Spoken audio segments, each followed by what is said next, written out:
தமிழக முதல்வருக்கு வணக்கம். நான் தென்காசி மாவட்டம் சிவகிரி பேரூராட்சியில இருந்து பேசுறேன். என்னோட பேரு மீனா. இது திமுக கட்சி அலுவலகம். இதே கட்சி அலுவலகத்து பக்கத்துல எங்களுக்கு சொந்தமான வீடும் சொந்தமான காலி இடமும் இருக்கு. இந்த காலி இடத்துல கடந்த 20 வருஷமா திமுக கட்சி அலுவலகத்துக்காரங்க தங்களோட இடம் தான் சொல்லி பிரச்சனை பண்ணிக்கிட்டு இருக்காங்க.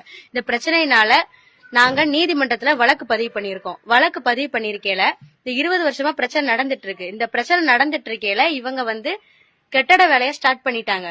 அவங்களோட வேலையை ஸ்டார்ட் பண்ண உடனே நாங்களும் வீடு கட்டலான்னு சொல்லி எங்களுடைய சொந்தமான காலி இடத்துல நாங்களும் வேலையை ஸ்டார்ட் பண்ணோம்.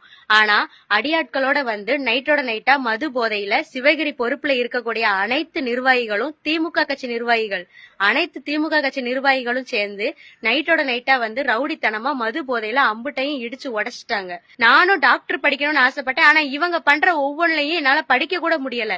எந்த நேரம் என்ன செய்யறாங்கன்னே தெரிய மாட்டேங்குது. இதுக்கு மேலையும் இவங்க இன்னும் டார்ச்சர் பண்ணாங்கன்னா இவங்களோட கட்சி அலுவலகத்துல போய் நாங்க குடும்பத்தோட சூசைட் பண்றதை தவிர வேற எந்த வழியும் எங்களுக்கு தெரியல. நீதிமன்றமும் அரசாங்கமும் தான் இதுக்கு பதில் சொல்லணும்.